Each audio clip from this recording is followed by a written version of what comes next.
Hi everybody, how you doing? How you been? How are things? This is Shane and Diana again here at Wacky Pots for our coffee time, where we talk about some of the things that have been going on for the last week, and also some of the things that we're going to be doing next week. So Diana, what do we got going on? Alrighty. Well, last week we made a total of 105 pieces. That's awesome. Yes. So another full bar on our goal picture up there. Good. Yep. So I'm very happy about that. It's starting to grow. Yep, little by little. Yeah. And we made quite a few things. Not necessarily very large items, but some small things. So let's see. You had some vases from the week before that you went ahead and trimmed last week. Right, yeah, so I've been working on these cylinder forms, trying to make things narrow if I can. And I did get some practice in using my new throwing stick to reach down to the bottom of these forms as I'm making this. And this is just a little textured, kind of a bud vase kind of a thing. And then this is the same kind of one. I do enjoy putting texture on pieces, but I haven't been putting a lot of texture on lately. The reason I did it on this particular one is because even though the cylinder was pretty perfect when I was finished with it, when I took it off the wheel, it slipped, fell over, and it got all funky looking. And since I couldn't really fix it back to perfect, I decided to give it a texture, and now I kind of like it with the texture. I like the rim. Yeah, it's got that uneven thing. Yeah, that really draws my eye. Yep, so that's one of the things that I was working on. Did you have a favorite from last week, or? I am starting to really love the cups that I'm making. I've been sneaking up on this form for a wine cup, and I think this is probably about as close as I'm going to get to exactly what I'm looking for. That's nice. Yep, and that's that brown Sheltui clay, and this is more of a juice cup kind of a deal. I also like that shape, and I think when you put the shapes together, they give a good contrast to each other. Then of course, just a regular kind of coffee cup mug. It looks like it's going to turn out pretty nice when it's finished, when it's dry. Yeah. Yep. And then of course this one is sort of a collaboration. Right. Diana and I both worked on this mug. I turned the mug out on the wheel, and Diana made the handles. And Diana, why does this have two handles? What's the deal with two handles? Two handles. Well, my cousin and I were talking, and she's like, Diana, you remember how Dad had such a hard time holding on to a cup? Parkinson's, right? Yes. Because of Parkinson's. Because he had Parkinson's.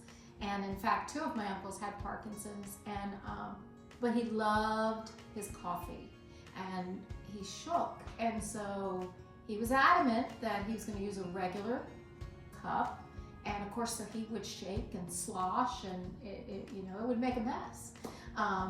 And not to mention how it made him feel too. So by having two handles, somebody who has some issues has a little bit more control,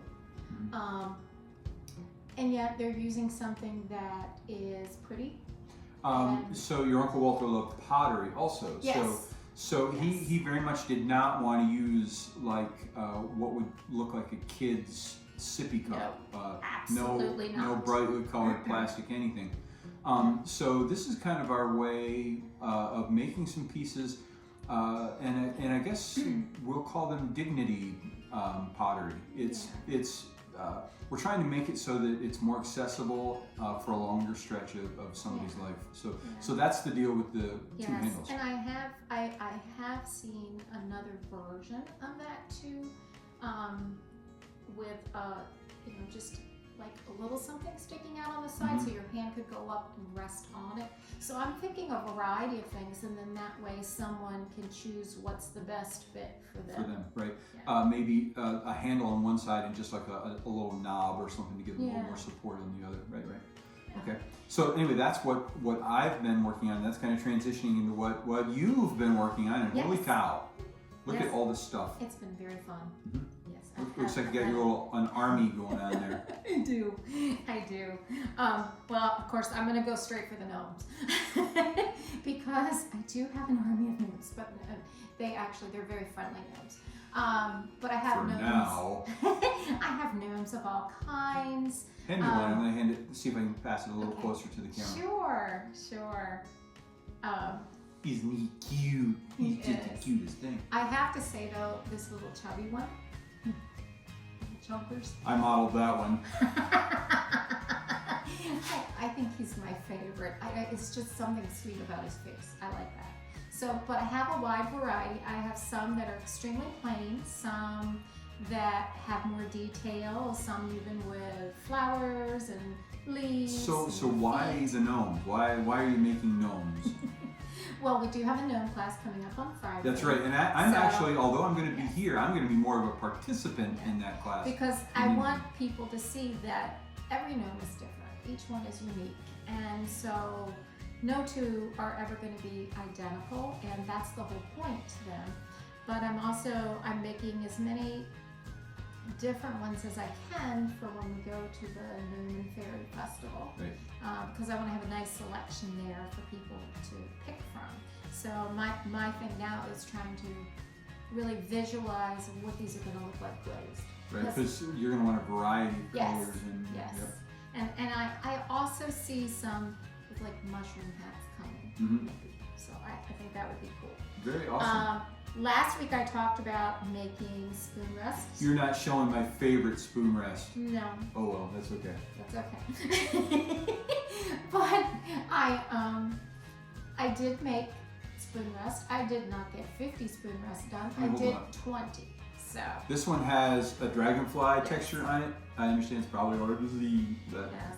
And then this one says yum. This one says yum, as in yummy. That's delicious, that kind of thing. But I did put some words. I'm gonna tell him. Oh no. She has one of these spoon rests, and instead of saying yum, it says spoon me, and I love it. I think it's so cute. Everyone that has seen that so It's far fun. from our classes and everything, they're Alright, so all what like, else? "Oh, I love that one." Oh, you know my one-word mug. Mm-hmm. Okay. I did one version during one class, and it was nice. I like it, but it just wasn't calling to me. Mm-hmm. So I made another one this week. You know, that's the wonderful thing about pottery. You know, make one, you make more. You can make more. And the reason that I really like this one is I love the concentric circles. Those are great. Yes, and for some reason, you know, I don't know why I think of circles when I think of balance, but I don't know. I don't know. It's something about the circles made me think of balance. It's the circle of life. And of course, my word was balance. Yep. So I don't know if I can hold it close enough. Let's see if we can see that. So that looks really fantastic. And we also, you still got another thing to talk about. Oh, I do.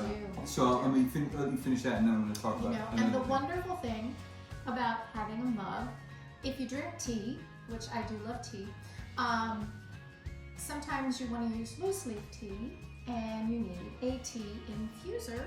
And so this week I made some tea infusers. So and this one matches that. Yes, it does.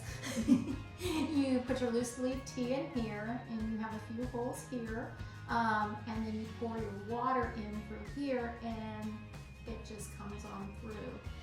And of course the thing is, it sits on the top. Now I'm not going to let it go because this is, you know, not strong enough yet. It's not going to fire. But anyway, it sits there and you just pour through, so it's quite nice.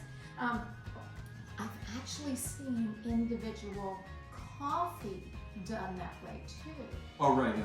So I was thinking, that might be something for the future. Might be a thing. I think that would be cool. Yeah. So yeah, so that, and oh no, I still have one more thing. Because I've made a lot of garden stakes, and they're herbs. So this one is basil, and then we have oregano and chive and parsley, sage, rosemary, and thyme. Right, yeah. So I could sing. Exactly. So those are going to be real cool. I can't wait to see those glazed up. One thing we didn't talk about, we had the most fantastic mug class yesterday. Yes, it was yesterday afternoon. Wow. And it went really super well. We had 7 folks here in the studio and a couple of folks that had never touched clay before, and it was a fantastic, fun time. We had a really good time. It was a great class. Yes, and one of the ones who had never touched clay before, she pulled her own handle. Oh, that's right, yeah. You know, we were like, that's wonderful. So Diane and I make our handles slightly differently, and if you've heard this before, I apologize for repeating it, and maybe you're going to hear it again, so I'm pre-apologize for that. But that's okay. Diana likes to make her handles using a tool called a handle puller or a handle extruder, where you pull a shape through clay, and it kind of creates the handle shape, and that's what made the handles on this. And I prefer to make my handles a different way. I make my handles by pulling them. And it's a very different way of making very different kind of handles. And the easiest, most user-friendly way to do it is with the tool. But I usually show the folks taking our mug classes how to pull a handle, give them a couple of chances to try it if they want to, and then if they're not happy with it, then we just use the tool. But we did have one student who not only pulled a handle, they pulled a really good handle for the very first time that they've ever done it. She did a wonderful and job. It's attached to her mug right now. And of course we had another mug, a mug of eyes, and that's Mr. B's work is always exceptional. Mr. B's is in his Necronomicon. I can't wait to see that It finished. is going to be so phenomenal. So creepy. It's going to be awesome. It's going to be great. But everyone's was good. The ear of corn, I just, I loved it. So one of the folks made a cup with an ear of corn, and it's one of those little things that it's so fun to do and fun to see. Yeah, when you get to make something and personalize If you haven't had a class with us yet, please contact us to take one of our classes, because we have a lot of fun in here. It is. And that's kind of funny when you say that, because that brings us to our question. There was a person who asked on a forum that you belong to, can you learn to make pottery without in-person instruction? Right, so this was on Reddit, and I know it's Reddit, but it was a pottery sub, and they were asking a question about it. So this person lives in a rather remote area where they don't have easy or quick access to classes. I think the nearest town that has one is over an hour's drive away. And their question, rather sincerely, was about whether or not it's possible to learn how to do pottery without attending in-person classes. And let me just preface this by saying, as teachers, we will always prefer in-person instruction. In-person instruction is always going to be superior on average, as long as you're dealing with a decent instructor who knows what they're doing and is able to teach. That's also very important. If they can teach well, then in-person instruction is the way to go. However, it is entirely possible to learn how to do pottery using videos and books. Now, if you wanted to learn pottery back in the 70s or 80s, you would have had to use either in-person instruction or you get it from reading a book. With the advent of the internet, you're able to look up videos and then pause them, rewind them, play them back slowly, and learn a lot more. But no video will ever be able to replace the feel of the pottery. And for example, one of the fundamental skills, foundational skills for doing pottery on the wheel is centering the clay. It's one of the first things you have to do. But if you've never felt what a centered mass of clay looks or feels like, it's really tough to know whether your clay is centered. Now, having in-person instruction would definitely shorten the amount of time required to learn things. The one class that I took at Amused Studios, that one session where Robbie sat down and gave me some pointers with my throwing, I feel like I learned more in that one session than I could have learned in a week on my own. So although it is possible to learn by watching YouTube videos or even just reading books or whatever, in-person instruction is better. But if you absolutely don't have access to it, then yes, videos and books is absolutely a good way to learn how to do pottery. After COVID, people realized You know, you can learn so much from being online, you know. And there are people out there who actually do better. Right. Taking an online class. Right, maybe they're self-conscious or just watching face-to-face. a pre-recorded video, or you know, something like that. You know, people do have different learning styles. I think the thing I think is most valuable about the class is also the socialization. Right, actually having fun Yes, with it's other the fun. people. You know, like in our class yesterday, it's the conversation and the talking and the sharing and the looking at each other's, and Right. you know, that's very valuable too, because then you're inspired by the other people. So So absolutely, you can learn how to do pottery without taking in-person lessons. I think in-person lessons makes it faster and makes it easier to find your own mistakes and your own flaws in your technique. So hopefully, whoever asked that question, that's pretty much what I answered back to the question on Reddit. If you are a Redditor, check out the pottery sub and the ceramics sub. They're both pretty lively, and believe it or not, even though it's Reddit, the participants are very even-headed and not toxic, unlike my Call of Duty mobile subreddit. That's a little more toxic. So that's anyway. Hopefully that answers the question. Yeah, so that was our question for the week. This coming week is next. Alrighty, we have more classes this week. We have a group of homeschoolers coming in on Thursday to make mugs.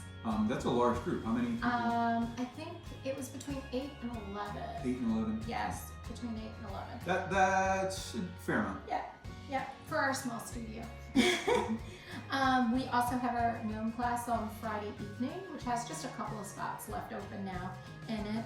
But I'm really looking forward to that one. I think we're going to have a lot of fun. And Mr. B is coming, and he's already making plans in his head for his gnome. I can't wait to see the imaginative things that everybody comes up with. I might have to share people's gnomes next week. That definitely we will have to share them. Yes. If you would like, we do have I think about 2 spaces available for that class. If you want to take a gnome class, I'm looking forward to it because I've never done a gnome before, so I'm going to be helping folks with the physical, how to handle the clay things, while Diana shows the technique for making a gnome, and I'm going to make my own gnome. And I've got to get the new February schedule out of classes coming so that people can start. Next couple days, we'll get those out for sure. And got to get a lot of glazing done, of course. Mountains of glaze. Because we do need to get a glaze fire going. We've got the bottom shelf started. Right, about half full. Filling it up, so anyway, now this week brings us to this beast over here. Oh yeah, so here's the thing, right? If you ever wondered if the U.S. Postal Service would deliver a steel barrel to you on a Sunday if you want them to, the answer is an unequivocal yes. So the barrel you see behind me here over my shoulder is my future Raku kiln. So the barrel came in, and it's a 55-gallon steel barrel that's never been used for anything else, so I don't have to worry about making toxic fumes or setting myself on fire when I cut into it. Although that's always a possibility. Oh no! But this is going to be the body of my Raku kiln. Now I'll have to cut some holes in it, and I'll have to cut it down a little bit. The insulation for the interior won't be here until Friday, but we have the high temperature wire that we're going to use for wiring the insulation inside. Today we actually made the ceramic buttons that will hold it into the inside. And the thermocouple the pyrometer with the thermocouple is coming in the next couple of days. And then I saw a friend of mine at Food Lion today, and I said, we're going to be cooking with fire for sure. Oh, he'll be over for that. Yep, sure. that's right. So we are hopefully we'll get the Raku kiln built within the next couple of weeks. I'm going to say a couple of weeks because it's still going to take some time to set up, the burners and make sure the propane's all set. We'll try to film. Well, I will film the process because you never know what's going to happen. Right. It'll either it'll be really good instructional. This is how to build a Raku kiln, or Could also be a nice insurance claim video. We'll see.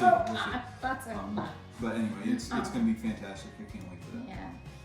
Alrighty, so those are lots of things ahead this week, and then of course all different types of pottery. Actually, going to be making stuff in the studio. One thing I want to do is I want to make sets of tableware, coffee, creamer pitchers, sugar dishes, and butter dishes.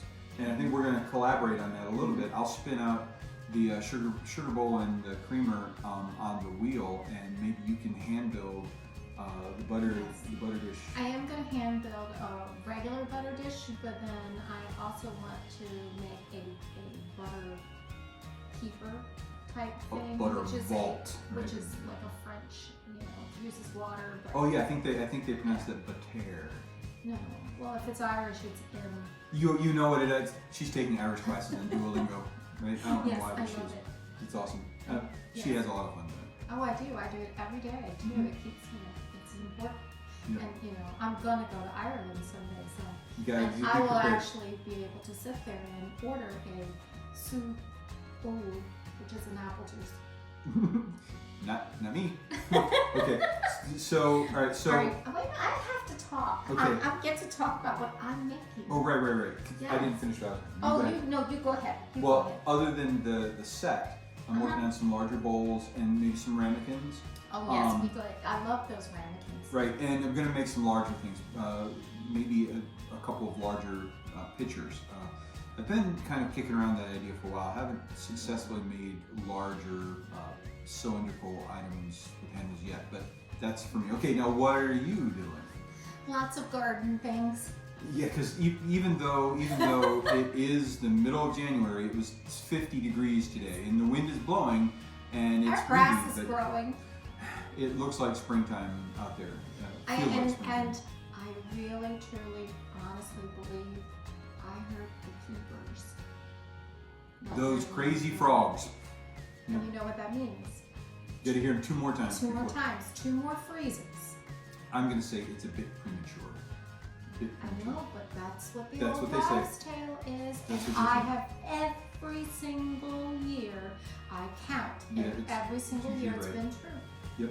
So I think, for sure, I've heard the first. I think we've got a little bit of winter left, but anyway, Yes. okay. Well, we could 2 more freeze ups. Yes. Maybe. We'll see. Okay, what else? Alrighty then. Yes, so I am going to be making some butterfly feeders this week to go in the garden. Some pot critters to go in the garden. Yep. I'm going to do some cute little worms with hats. That would be very cute. So the butterfly feeders would be like a little dish on a pole, right? Okay. And you actually put a sponge with the sugar water in it because the butterfly sticks its tongue down into the sponge. Okay. Yes. So, also more gnomes, of course. I love the gnomes. And then some garden bells and lots of mushrooms I see in my future this week. It's I'm a gonna- mushroomy future. I don't think I ever shared my little frog jar, but I'm going to make some mushroom jars. It's going to be a lot of fun. It'll be great. I don't know if you can tell this or not, but we are very excited over the things that we do. And I do plan to get on the wheel. Dun, I'm dun, dun. going to make some chamber sticks, the old-fashioned ones, with the little round thing that you put your finger through, and then the candles. Oh, right, yep. And you get one of those little hurricane glasses. Yep. I figure I can go to Jackson's and Parksley. They have everything. That's right. They're probably still there. If they're still there, they have. Yes, they've got them. They'll have them. Don't worry. And then I'll get those to put on. And back in the old days, that's the people that carry their candle around with them. And I think they're so pretty. And Well, we can make those on the wheel, sure. yeah. So I'm absolutely. gonna make those. That would be fun. It'll be great. So, but that is pretty much it. So, and I have one more swallow. I've got a little bit left on mine. It was definitely a day where we could use a hot beverage. The wind is whipping outside, and even though it's warm, I think we've got some cold weather coming in. So yeah, one of the nights is down to 18. cold. Yes. All right. So what else do we have? Is that it? That is it. All right. Well, guys, thanks for watching, and we'll see you next time on our coffee time here at Wacky Pots, where we'll have a few more things to share with you, and maybe some actual finished pottery if we can get that glaze load fired. We'll see. But for now, toodaloo, TTFN, ta-ta for now. Take care. See you later. Have a fantastic day, no matter where you're at. Bye, everybody. Bye, guys.